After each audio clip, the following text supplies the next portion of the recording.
This is my pedal board. It's full of devices that add effects to the way my guitar sounds, but it's more than meets the eye.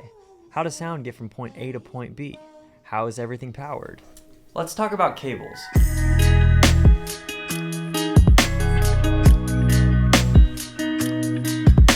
Hey everyone, my name is AJ Lindsay. I'm an electric guitar player in the Dallas-Fort Worth, Texas area, and today we're going to be talking about something that usually goes under the radar. It's definitely something that most people don't see, and that's cables on a pedal board. So we've seen the videos where people talk about the pedals that they chose to be on their pedal boards. I mean, I did one of those just a few weeks ago, but there is a key element to a pedal board that usually goes under the radar, and that's the cables. Wiring up a pedal board is obviously an important piece because every pedal needs power, every pedal needs a cable going in and out of it, otherwise you're not going to have any sound at the end of your signal chain. So in this video I'm going to talk about the cables that I use to get the sound from point A to point B all throughout my board, as well as the power that I use and the power cables that I use in order to make sure everything is turned on when I need to use it. If you have any questions about anything that I talk about in this video, please leave it in the comments and I'll be sure to reply. Or I've started doing something I like to call midweek Q&A, which is a video that comes out on Thursdays answering any questions that might need a bit more detail or something that I just can't answer in the comments section. Okay, the first thing you have to know about cables or a pedal board in general is that noise is bad. I mean, of course, that's my opinion. I think noise is bad. What I mean by noise is the amount of hum that you hear when you're not playing your guitar. Let's say your volume pedal is all the way on, your volume knob on your guitar is all the way on, and there's just this static hum going on when you're not playing. That is something that I try to eliminate. It doesn't sound good when it's coming through a PA, it doesn't sound good when it's coming through my headphones. If I'm in a live setting and the whole band is quiet but you just hear this hum going on, this noise, it can be a little annoying. So everything that I do is to try to eliminate that noise. And I'm probably going to mention multiple times in this video that noise is bad, and I'll keep talking about the things that I do to eliminate it. Alright, let's start with patch cables. There are so many different kinds of patch cables, so many different lengths. You can do custom patch cables, all these different things. The number one tip that I can give you is to keep patch cables short. The shorter they are, the better. This is for a number of reasons, but going back to my main rule, noise is bad. The longer a patch cable is, the more noise it will create. Every cable has its imperfections, and the cheaper the pedal is made, the more noise it will create, just based on the qualities of the internal components. And if that cable is really long, that just leaves more room for error. So strive to keep your patch cables really short. Another reason you want to keep your patch cables short is for organization. We'll talk about this a little bit at the end of the video, but having a clean board that doesn't have patch cables that are too long going all over the place makes both you and your board look more professional. So a key takeaway, the longer the cable, the noisier it is and the uglier it is. Now let's talk about the patch cables that I use specifically. I've gone through a few different patch cables as I've developed as a guitar player and grew my board, but these are the ones that I'm currently using right now. The first is a Livewire standard patch cable from Guitar Center. Then I use an EBS Premium Gold patch cable. I actually use a few of these. Then I have custom solderless George L cables. And finally, a stereo TRS special cable that I use for my Iridium. When I first started getting into guitar, I primarily used these Livewire patch cables from Guitar Center. They worked okay, had some reliability issues at times, and they're also a bit bulky, so I don't use hardly any of them anymore, but they were cheap when I was just starting out playing guitar and they got the job done. As I started to progress, I wanted a little bit nicer cables in order to reduce noise, so I looked at the EBS Premium Gold patch cables. They sell these at Guitar Center, but also Sweetwater. They're a little more expensive for the length that they are, about $10 for a 3-inch or so patch cable, but they're great. They're really clear, they don't produce a lot of noise, and they're also really low profile, so they fit nicely between the first few pedals on my pedal board. Then we move into the George L custom solderless patch cables. I cut these myself, I put them together myself.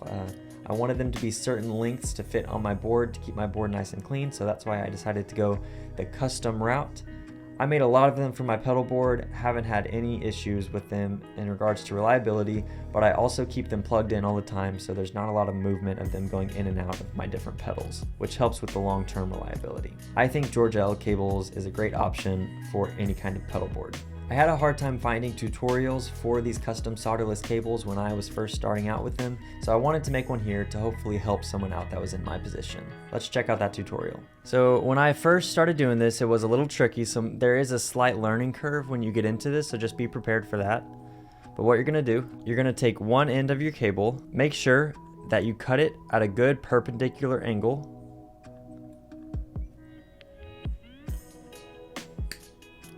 And you want that cut to be really clean, so make sure you have a nice sharp blade or cutters or something along those lines. And you also want to make sure that this opening is very round. So I'm going to use the cutters to kind of squeeze it back into a round shape, but I'm not cutting anything anymore. So that gave me a nice clean cut with no fraying wires coming out. The next thing that you're going to do is take your cap or head or plug or whatever you want to call it, and you want to force, not too hard, but give the end of your cable a good push into the middle of the hole. So you're going to feel some resistance, but it'll slide in slowly. Make sure it's nice and firm. Be sure to not bend the cable in any weird ways. Okay, once you feel that you have a good snug connection in there, you're gonna bend it down. And then this is kind of the difficult part. You have to put the back cap back on. And this cap is actually designed in a way that it cuts through the wire. So I'm not sure the reasoning for that, but this part of the cap is a bit sharp so that it can cut through, which means when you're screwing it in, there's going to be a lot of resistance there, and you may even need some pliers or something to help you turn this back cap. But go ahead and start screwing that in. You're gonna feel some resistance, but make sure you keep going until the cap is all the way on. And again, it's cutting through a piece of the wire right now, so that's why it's a bit hard to turn. Let me get another tool real quick. I got a pair of needle nose pliers to help me with this. So we're gonna just keep screwing until it's all the way on. I'm close, but not there yet. Okay. Now I think it's all the way on. So it should be nice and tight in there. Again, the key tips, make sure you don't bend the wire at any sharp angles. Make sure you push it in nice and snug, and also be careful when you're screwing it on. You may need to use a different tool. But that is how you put it all together. The next important piece is testing it. So when you go to test this, I recommend putting one end into an amplifier and leaving the other end not plugged into anything. Touch the tip of the end that's not plugged into anything, and there should be a pretty loud buzz or something along those lines coming through the speaker. That just lets you know that it's letting signal pass through it. I would also recommend giving it a good wiggle while it's plugged in, making sure there's no cracking or anything along those lines. That's how you know you have a good snug connection and the cable is good to be used. The last cable that I use is a stereo TRS something fancy cable that I need to use for my Strymon Iridium. So I go out stereo for my last pedal, which is the RV500, and that goes into the Strymon Iridium, but the Iridium only has one input. So I have to use this cable in order to combine the two stereo outputs from the reverb pedal into one plug, but it still maintains that whole stereo image going into the Strymon Iridium. Now that we've covered everything that has to do with the sound of your board, specifically the patch cables that go in between all the pedals, how do you keep all the pedals turned on? This is another tricky part of building a pedal board, but it's also kind of fun because it's sort of like a puzzle that you get to put together. There's a few different ways to do this, but I'm going to start with how I currently do it. I use a One Spot Pro, which meets all the power requirements of all my different pedals. Now what do I mean by that? Each pedal is going to have different power requirements, and these are going to be listed whenever you go to purchase a pedal, so make sure you know what the power requirements are for a pedal before you buy it, so that you know you'll be able to actually turn it on. More advanced pedals or more powerful pedals will require a certain amount of amps in order to turn on. Just a quick lesson on amperage. If you know that your pedal needs 250 milliamps, you need to make sure that you plug it into a port that is 250 milliamps or higher. So you can go higher when it comes to amperages, but you can't go lower. And what I mean by that, if you plug your 250 milliamp pedal into a 100 milliamp output, your pedal won't be able to turn on. So you need to make sure you have enough ports on whatever power brick you buy in order to supply enough power to all your different pedals and whatever power requirements that they have. In my case, the One Spot Pro works perfectly. Another option that's more suited for beginners is to use what's called a daisy chain. So you can buy just a one spot plug that goes into your normal wall outlet and plug it into a daisy chain cable, which has a male plug every certain number of intervals that you can use to power your whole board. This is a good option if you have a small number of pedals, but as you begin to develop your collection and grow your pedal board, you'll eventually need to buy a power brick.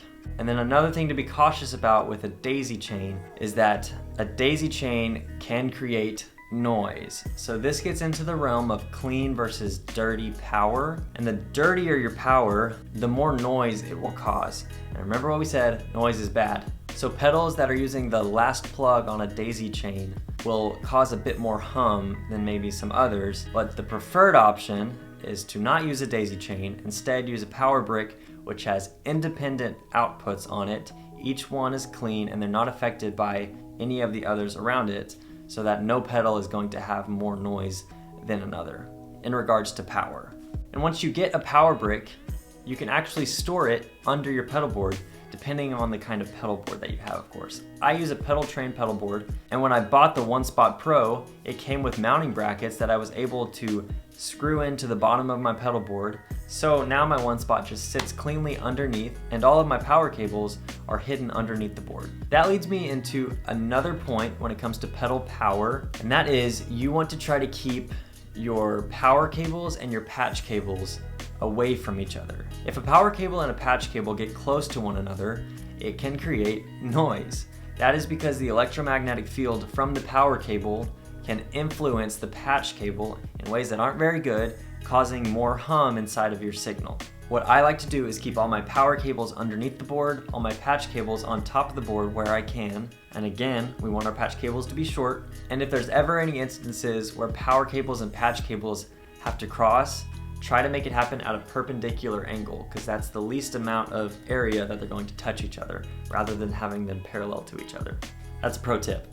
Finally, let's talk about organization when it comes to cables, or another way to phrase this is cable management. I avoided this for a long time, and I made the bottom of my pedal board look super ugly with power cables going everywhere, patch cables also going everywhere. But now I've decided to go the clean route, and I use zip ties, I use tie downs, anything that will keep my cables nice and organized so that, again, the power cables and the patch cables can remain separated from each other, but also when you're looking at the board, it just looks clean and more professional. If you can just get your hands on some black zip ties, that'll do the trick. Try to keep as many power cables under the board as possible, laid out cleanly, not tangled up, and keep patch cables on top of the board where you can, but also tie them up with zip ties so that it looks clean, and that'll help keep your signal clean and clear, less noise, but also when other people see your board, they're gonna go, wow, that's a professional looking pedal board.